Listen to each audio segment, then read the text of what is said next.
Bismillahirrahmanirrahim. Assalamualaikum warahmatullahi wabarakatuh. Perkenalkan, nama saya Khofiatul Jannah dengan 211101040025. Di sini saya akan menjelaskan tentang pembinaan disiplin dan perilaku anak. Baik, langsung saja. Di sini ada pengertian disiplin. Nah, menurut John W. Santrok, yaitu disiplin sebagai kemampuan siswa untuk mengontrol perilaku mereka sendiri agar sesuai dengan aturan yang ditetapkan dalam lingkungan pembelajaran. Nah, disiplin dalam pembelajaran di kelas itu mengacu kondisi di mana siswa mampu mengendalikan perilaku mereka, terus mengikuti arah aturan, dan berpartisipasi aktif dalam proses pembelajaran. Mungkin seperti itu untuk pengertian disiplin ya, teman-teman. Nah, selanjutnya ini ada pentingnya pembinaan disiplin dan perilaku anak. Nah, beberapa alasan mengapa pembinaan disiplin dan perilaku anak penting. Yang pertama itu membantu anak memahami batasan dan aturan. Seperti apa sih dengan pembinaan disiplin? Anak akan belajar mengenali batasan dan aturan yang ada dalam kehidupan sehari-hari. Hal ini akan membantu mereka mengerti apa yang boleh dan tidak boleh dilakukan. Yang kedua itu ada membentuk kebiasaan yang baik.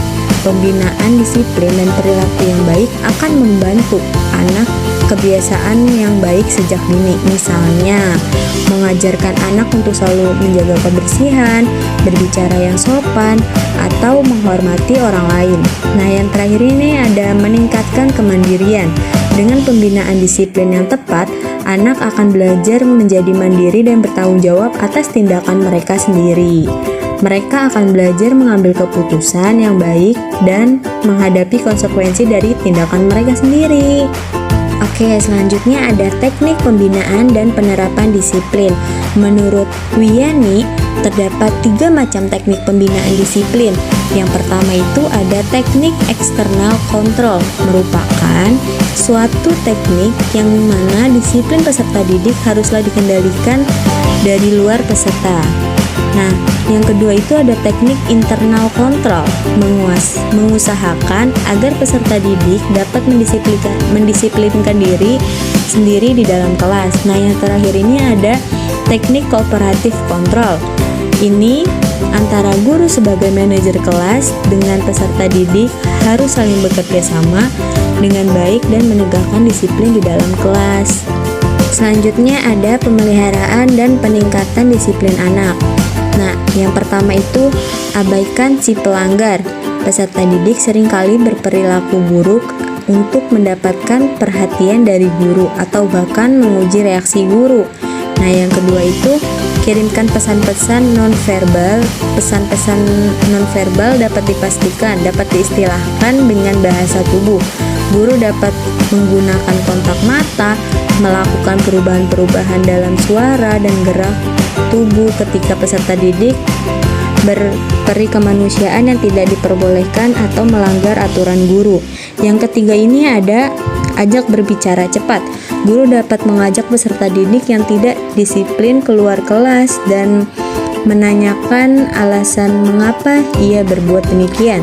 Jika alasannya masuk akal, guru secepatnya memberikan solusi yang mengenainya. Nah, yang empat ini ada telepon orang tua pelaku. Nah, yang terakhir ini pindahkan pelaku ke tempat yang dapat digunakan untuk memindahkan seperti ruang konseling. Penerapan hukuman dan hadiah. Reward merupakan memberikan berupa sesuatu kepada individu atau kelompok sebagai salah satu apresiasi atau penghargaan atas pencapaian mereka dapatkan. Nah, reward juga diberikan kepada semua orang dalam bentuk yang disesuaikan dengan pencapaian mereka atas motivasi tertentu. Nah, sedangkan punishment dilakukan untuk menghindari keadaan yang kurang menyenangkan dengan memperbaiki atau meminimalisir tingkah laku yang kurang baik. Nah, dalam sebuah aktivitas yang dilakukan oleh individu atau kelompok, baik dalam keluarga, sekolah, atau pesantren, perusahaan, dan masyarakat, tak jarang kita lihat perilaku-perilaku kurang enak untuk dilihat yang dilakukan oleh anggotanya. Oleh karena itu, dengan adanya perilaku yang disertai dengan punishment, perilaku tersebut atau perilaku yang negatif akan berkurang, bahkan tidak akan mengulangi lagi. Punishment ini biasa kita kenal dengan lebih tepatnya itu hukuman ya.